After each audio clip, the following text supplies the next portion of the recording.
In San Francisco, there is a small division of the police department that exists solely to fight society's vices. Liquor, gambling, but most of all, prostitution. One day? But how do you police the morality of a city where anything goes? Put your pants back up. And the district attorney has his own agenda. I would like prostitution controlled as a business. The San Francisco Vice Squad is fighting an uphill battle. San Francisco, home of rolling hills, Alcatraz, and cable cars. But one of America's most beautiful cities is also home to one of the country's worst prostitution problems. An elite force of 20 men and women combat this epidemic. They are the San Francisco Vice Squad.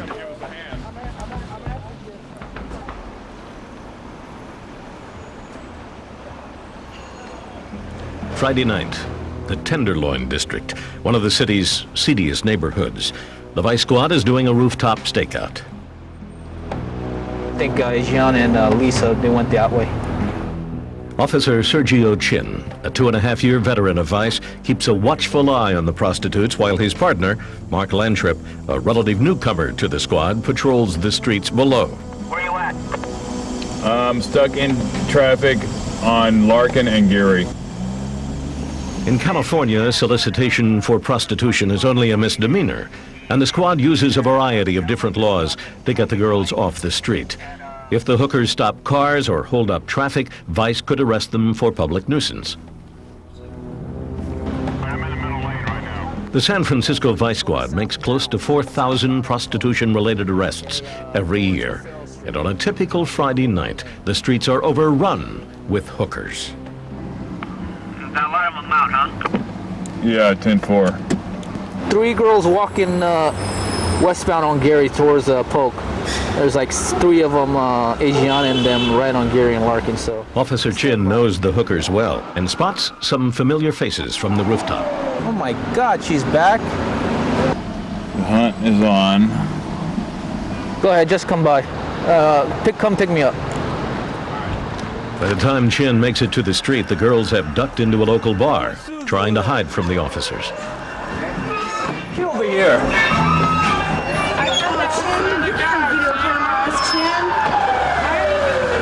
Why are you running from me? That's the first thing. Chin, we didn't think it was you. We thought it was Inspector what's his name that everybody said was out tonight. Who? What's his name? The inspector, the one who always pulls up and screams at everybody? I think I had to establish a rapport with these girls. And when you work in a unit where you're constantly out in the street every single day, you need to know who the players are. Come on, ladies, come over here. These girls were not caught in an act of prostitution, but the officers decide to question them anyway, to remind them that Vice is always watching. You guys are all out now, huh? We're not all. Where you been? I missed you. Anybody misses me? Where you been? Hawaii, Seattle. Once you get to know them and talk to them, and you show them a little respect, you get a relationship with them, a working relationship, where they know they can talk to you if they really want to. I need to sit in your car? Yeah, you need to sit in my car. Okay. Why am I sitting in the car? Because we've been watching you. Jim, may I please smoke a cigarette? Go ahead. The sex trade is so blatant in San Francisco, a potential John casually propositions one of the girls in mid-questioning. You want to go to jail? You You want to go to jail for solicitation of prostitution? I don't understand you. Leave. Now. Okay.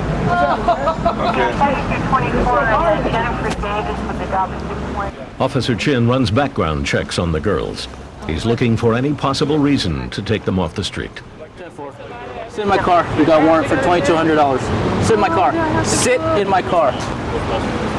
The officers manage to take in 3 of the girls, but have to let the others go. Yeah, we all have our favorites out here. The arbitrary nature of these arrests is already starting to frustrate Mark Lantrip after only 6 months in Vice. A lot of times by the time we get off work, I mean, these girls are out an hour later, and they're back out there making money. It's disheartening, it's frustrating, and you're wondering, why am I even bothering to do this? Hey, can you guys transfer some 3 girls to Aiden O'Farrell for us? Where's it? Aiden O'Farrell. Aiden O'Farrell? Yeah, our substation. Okay. So these girls, They're going to jail because one has warrants for $2,000 warrants, and the other two is for public nuisance. We saw them stopping traffic, engaging conversation with the drivers, just maintaining a public nuisance. So that's why they're going to jail. You want a date? You want a date? In this complicated game of cat and mouse, not everything is always as it seems. You want a date? While Chen and Lantrip go after the supply side, the prostitutes. Authority? For what? That's for a blowjob. Blowjob? Other officers take on the demand, the Johns. I'm going to go around the block. Too many cops around. Officer Sue Rolovitch has been posing as a prostitute, luring and arresting unsuspected Johns for the last 14 years. It gets really old. I guess I'm used to like the remarks and seeing normal people look at me like, ew. So I don't even pay attention. I tune it out because I know what I'm doing. It's a delicate mix of street smarts, sex appeal, and police work that makes Rolovitch effective as both a decoy and a cop. $30, what a deal, I tell you. Do you have any condoms? No, Do you want to use one? no, I don't want You don't want to use one. You want a blowjob for $30 without a condom? it. Yeah. As Officer Rolovitch makes the deal, her backup officers on the decoy team wait nearby. You really don't cop? No, I'm not a cop. Let's go. Will you drive me back? A hand through her hair, the signal for the Vice Squad to move in. Off the motor now. Shut up. Please. Over the course of just a few hours, one John after another falls right into the Vice Squad's trap. What we do is we give you a ticket right now with a court date. I'm going to give you a form. Sergeant Mike Lawson is a 22-year department veteran and heads up the Vice Squad's decoy team. Basically for us, our office is a street. We work out of our trunks and it's all done right here in the street, right out on the sidewalk. The decoy team picks up so many Johns, they're photographed, fingerprinted, and released right on the spot. 2-6 for the 2-4, go ahead. Okay. One in, one out. It's constant flow. The constant flow of hookers and Johns doesn't end when the sun comes up. Inside the Hall of Justice, Vice Headquarters, Lieutenant Ron Kern briefs his squad for an afternoon raid. Thank you, guys and ladies. Just a briefing. We had a complaint starting a couple months ago at 4411 Anza. A house of prostitution masquerading as a massage parlor in a neighborhood just blocks away from a school. Keep it low key. It's house of prostitution, and we got to make that case. And basically, it's the massage. They're operating without permits. All the girls will get that. It's massage without permit. 315 is keeping or residing in a house of ill fame. Vice busts can go either way, nice and easy or confrontational and dangerous. The squad never knows. Undercover officers Rich Oakes and Bob Davis have called ahead and made appointments for their so-called massages. Yeah, got a meeting there? Okay, that's the house. The brown house. As his fellow officers watch from down the street, Inspector Oakes enters the nondescript house. Jordan, what's it look like? It's quiet right now, and John Travolta's already inside the house. Copy. All right, we have one in. Probably no one around here suspects that a sex business is operating out of this quiet, middle-class neighborhood. for your information, both candidates are inside. Copy. Once the undercover Johns get a solicitation for sex, they'll signal their fellow officers to move in and make the bust. Okay, that's it. What's the signal? Tell Frank. Hey, Frank, Sergeant Paulman, it's time to go.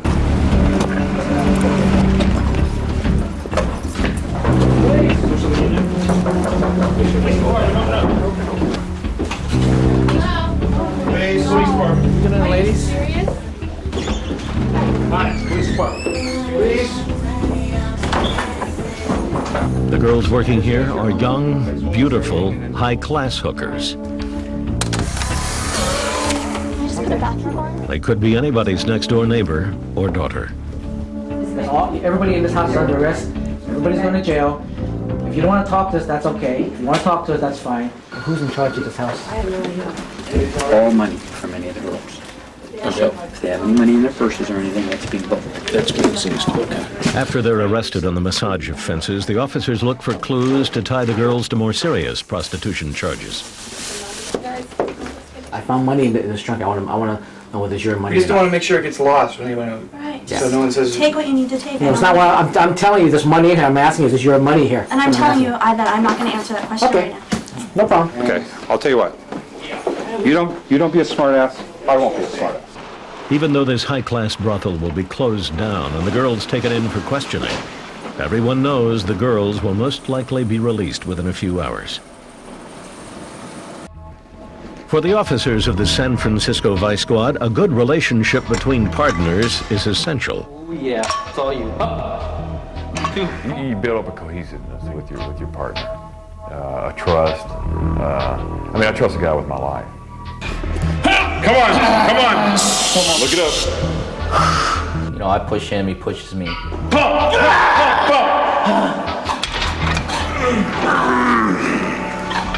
know, when I'm not looking over my shoulder, he's looking over my shoulder for me. He's looking behind me to make sure I'm okay. And I did the same thing for him.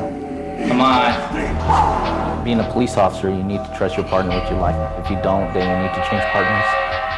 Back on patrol, not only do the officers look out for each other, they look out for the prostitutes as well, because they know that behind every girl on the corner, there is a pimp watching her every move. A lot of these pimps, they manipulate girls very young. They promise them a car, they promise them a house. You gotta understand that after they run away from home, they have nothing. Well, that's not Crystal Covey, though. Where? That wasn't her. Yeah, it is. Is it? Yeah, make her right. Let's take her on. See what she's doing out here.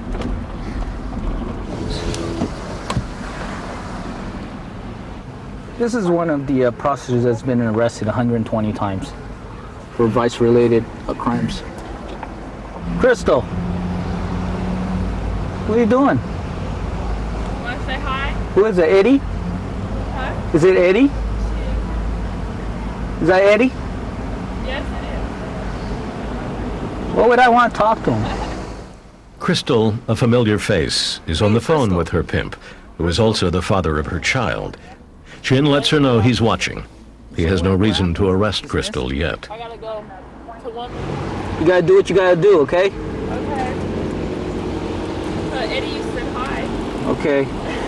Tell him if I catch him driving, I'm gonna tow that Jag. There's a guy out here. Well, I'm just telling you. You gotta get it insured. Well, I'm just telling you. Okay. All right? You won't be out here. Good night. Be careful. Let's watch her. All right. Officers Chin and Lantrip follow Crystal at a distance, looking for a reason to pick her up. Police. What are you doing? Good. Crystal, what are you doing in the car? Huh? Step out of the car for me. What are you doing? Stand over there. Put your pants back up. My pants are up. They were never there. What are you doing out here? Didn't I tell you to watch out? Huh? You don't listen to me? I listen. What I just finished telling you. We got a wagon coming? Yeah. So many of these girls have never had anybody in their life ever tell them, hey, I'm very proud of you, you're doing the right thing. So what they do is, a pimp who makes this is his job, his profession, he manipulates these young girls. What are you getting cars? Don't you know? Isn't it dangerous out here in the Mission? Isn't it more dangerous here in the Mission than downtown? After a few years working the beat, it becomes less an issue of enforcement and more a matter of the girls' safety. I know. Why you look at you? Look at where you are. You know? Hey, you know there's been killings already. Why's that? Most of the prostitutes know that sometimes the only people looking out for their best interests are the vice cops. See? We care about you. Come on. Sometimes it's good knowing they're out there because There's like a lot of crazy people. If something bad happens, all you gotta do is flag them down.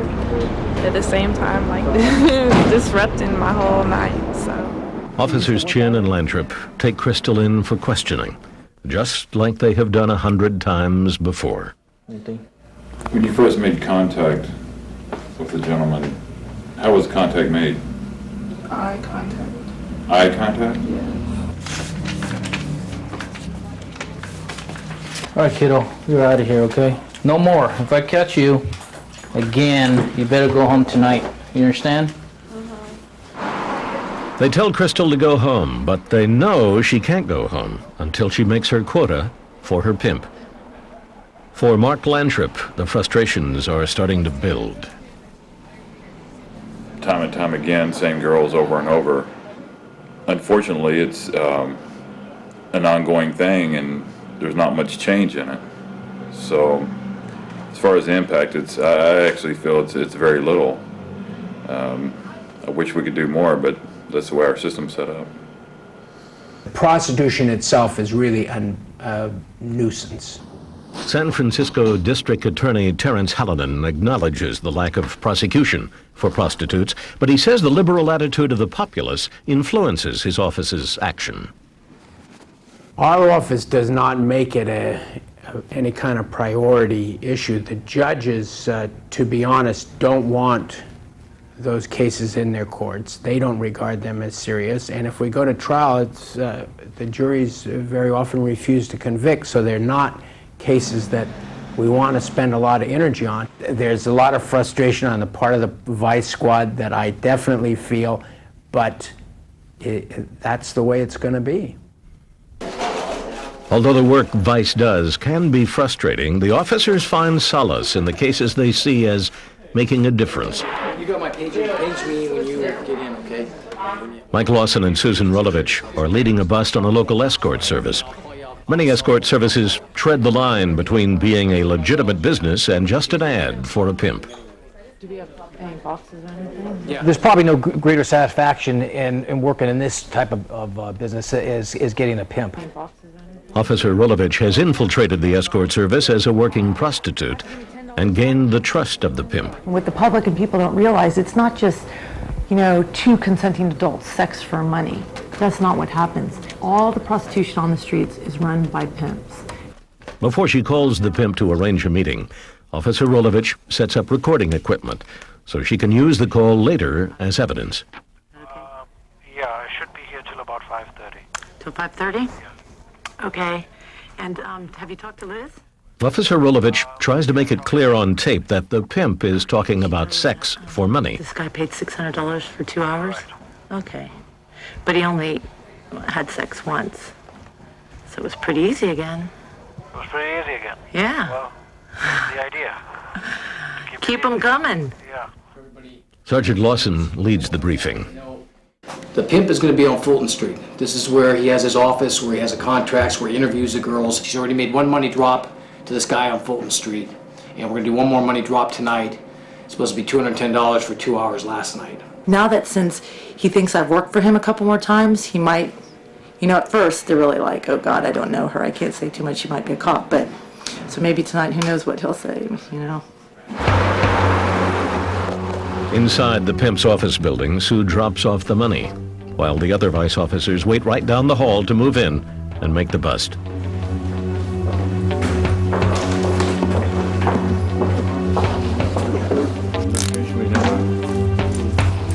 First identification, okay. You have the right to remain silent? You have the right to have an attorney present with you? An easy bust. Now the vice officers gather the evidence they need to put him out of business permanently. Almost all of San Francisco's street prostitutes are controlled by pimps, but 90% of the sex trade operates behind closed doors at places like the Sophia Massage Parlor, where officers Chin and Lantrip are about to pay a surprise visit. Please open the door. Right now. Right now, we're going to kick it in. Hey. Go in there and have a seat. The Asian girls who work at these massage parlors come to San Francisco in search of the American dream. But once they get here, they're faced with a harsh reality. Tell me, what's happening? The girls in most of the massage parlors are being brought into this country, mostly from Southeast Asia, and forced into prostitution by Asian organized crime. Lubricating jelly, so the girls can basically have sex whether they want to or not. How long you been in this country? They have no choice. They're in a new country. The language is very difficult. Otherwise, they won't get a place to stay. They won't get anything to eat. They won't have any clothes. So they're forced into it. Hello, ladies, police, in front, everybody in front. Let's go. Let's go, Chin, my butt, let's go. Come here. Officer Chin is well known by most of the city's prostitutes. Today he recognizes Angie, a former streetwalker, Oh, call me Cabron, huh? who now has a legitimate massage license. I didn't know you were here. Try to leave and get away from you, and you come over here anyways. We go everywhere, you know that. Angie? Hi. How's it going? All right, what you need? I was gonna come out and get a massage for my back. It's killing me, but guess not. Kind of bad time. So what do you think about the inside as far as being inside and the outside? What do you think about that? Much better. You think so? Oh, yeah. It's a lot safer in here. Not as many problems. You don't have to worry about who you're getting in the car with. These girls come to me sometimes with black eyes, broken arms. They're basically intimidating by their pimps. And people don't see that side of it.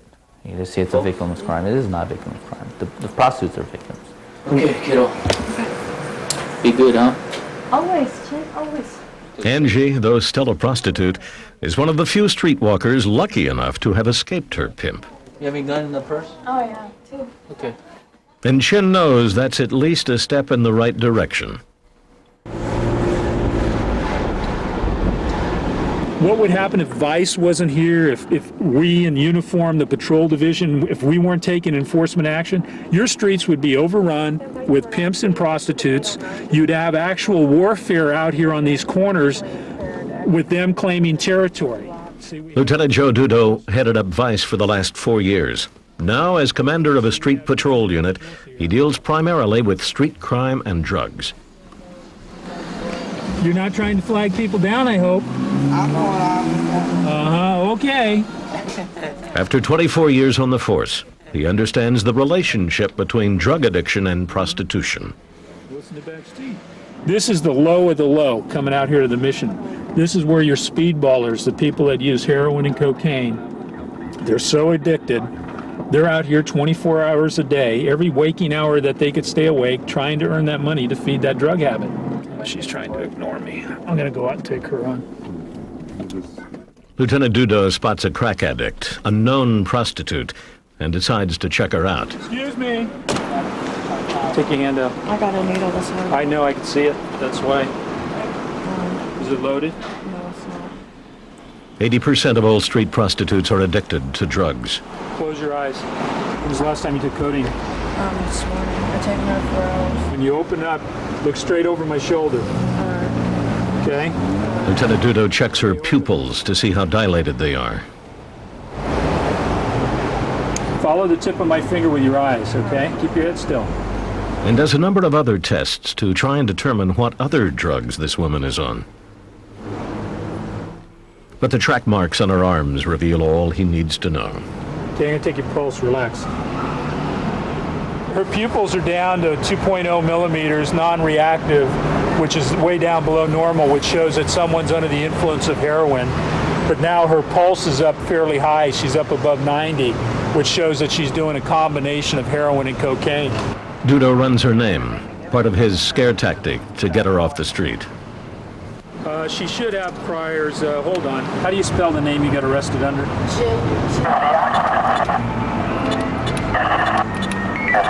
10-4, I'll advise. Thank you, headquarters. Okay, you got 2 minor traffic warrants, and you're under the influence. So, what should I do? Should I give you a break? Please. Where are you going to go? Home. You going to get off my streets? Yes. Okay. Get off the streets. It's sad. I mean, it's just something I deal with. It's not a fun thing to arrest a lot of people, but it sure is a positive thing when you get a lot of bad guys off the street and you really make an impact in different neighborhoods. Another problem that falls under Vice's authority is illegal gambling. Somebody tipped off Vice about this card room operating in San Francisco's Chinatown. Hey! Hello! Homa! Logi? Okay? Gambling dens are extremely popular among the Asian community in San Francisco, and the majority of illegal gambling Vice sees takes place in Chinatown. It doesn't look like much, a few tables in a basement apartment, but these video poker machines give Vice the hard evidence they need to make an arrest. Since the mid-'80s, video poker machines have become a windfall for these small gambling dens. In recent years, the SFPD has confiscated over $250,000 from video poker machines alone. Oh, there you go. Okay. The two poker machines are confiscated and hauled out. The Vice Squad stores them in a warehouse outside the city. Presently, there are 300 machines awaiting destruction, and Vice estimates there are thousands more operating around San Francisco. They used to be out in the open. Now what they're doing is they're hiding the machines in the back room, behind fake walls. And you actually have to go in and ask them, can you play the machines? And they'll typically ask you, are you a police officer? Do you work for the law enforcement? And everything else. Because they know once we get hold of the machines, they lose the machine and they lose the revenue coming in from the machines. Of the Vice Squad's 20 officers, only 4 are assigned full-time to gambling, only 3 to illegal liquor sales. The rest tackle prostitution. Vice spends 90% of its time and energy taking on those who sell their bodies for money and drugs. My whole philosophy is when I come to work, if I can do one positive thing during my tour of duty, then I feel like I've accomplished something. Sergeant Mike Lawson has just arrested Cheryl, a crack addict, for solicitation. She's not prostituting herself for a pimp or even very much money. She does it purely to feed her drug habit. Well, you have pipes all over. It's not working. It's no good. That one's no good? How long you been smoking? 10 years. To Lawson, these women are more victim than criminal. And sometimes, he says, arresting them is exactly what they need. She's very tired. She probably, at this point, even welcomes the short time in jail just to get the rest and something to eat and be clean for a couple days or so. Sit with her. You got any kids, Cheryl? Yeah, 5 kids. 5 kids? It's a shame because you have 5 kids that you can't be responsible for, but you know that's too bad too, that you can't even be with, you know, and that's sad. It's very You know, sad. because I mean, children need a mother, you know, and you can't even be a mother to them. I mean, I'm not here to make you feel bad or nothing, you know, I'm just talking to you. You can't make me feel any worse than I already feel. You know, I'm just talking to you, that's all. Just a waste, you know what I mean? You see so many people just wasting themselves, you know, for what, you know? Lonely. For what, you know, it's... Lawson knows the arrest will do little to help Cheryl, but he hopes he can at least get her to think. You can't like this lifestyle, huh? Matter of fact, I hate it. Hate it? Yeah. Well, once you get caught up in the web, you're caught up in the web, right? Yeah.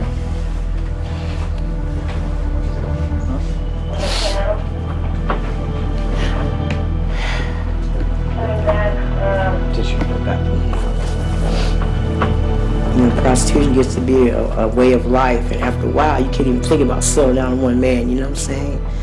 I have a husband I love, you know, but it's like I've been in the street life like for so long, it's like, you know what I'm saying, I'm like doing more hurting to him than I am to myself, because I know he doesn't deserve to be hurt, but it's like the street life has got such a hold on me and shit, like, you know what I'm saying? In her desperate struggle with drug addiction and prostitution, Cheryl knows the officers of the Vice Squad are sometimes the only protection she has out on the streets.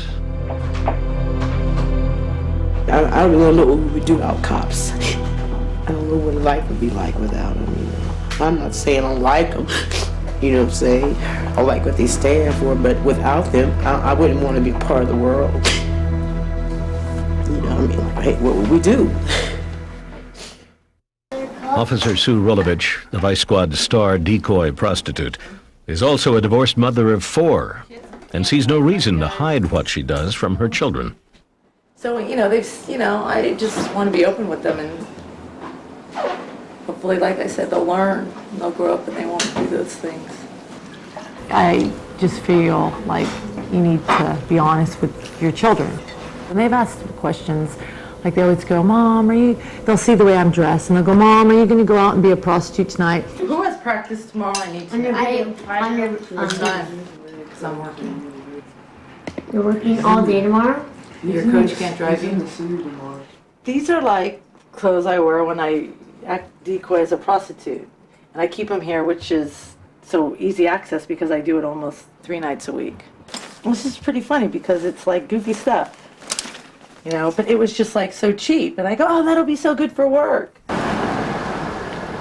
Work for Officer Rolovitch sometimes begins as early as 3 in the afternoon. The decoy team sits patiently nearby, waiting for Sue to bring in the day's catch. I think that guy, in the green truck, he's going to come back. He was going to stop, but then he didn't, but he's going to come back. Watch. Did we get him for a beat? Did we get him a beat? The vice cops never know what to expect. Today, Officer Rolovitch spots a man masturbating in a nearby car. 85% of the men picked up by Vice are first-time arrests. But today, the man in his car turns out to be a repeat sex offender. You're going to go downtown, and I'm going to book you on that charge because it's a continuing offense. It's always, hey, I'm not hurting anybody, I'm just giving my money, and I'm not hurting anybody, I'm not doing anything wrong. They look at just themselves. They don't look at the problem. They look at a residential street where traffic's going up and down the street from 4 in the afternoon until 2 o'clock in the morning. That's not an excuse. I'm just saying that. You got children. Look at this. You got this. You think she wants to see you exposing yourself I wasn't doing it. Exposing yourself and masturbating yourself in public? That's what things. It's against the law. You can't do that. Because this man is a repeat offender, he will be taken downtown and booked. Because it's a felony if he's got a conviction for indecent or another sex offense if it's for a second time. Right. This is a good one. Good pinch on this one. Yep. This guy doesn't belong out in society, that's for sure. A good pinch for the Vice Squad. A repeat sex offender. Just a small part of the underbelly of society they deal with every day. Yeah, we tell Bob we got one working for sure, a white male, blonde hair with shaved sides and a Pendleton, be the south east corner on Austin and Polk.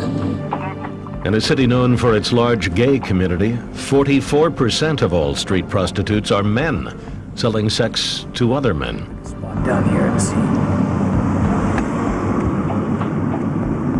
See, they're looking at him. He's made contact. The man on the left is a hustler, working the corner of Geary and Polk. The man on the right is an undercover vice cop. As soon as the solicitation is made, the backup team moves in.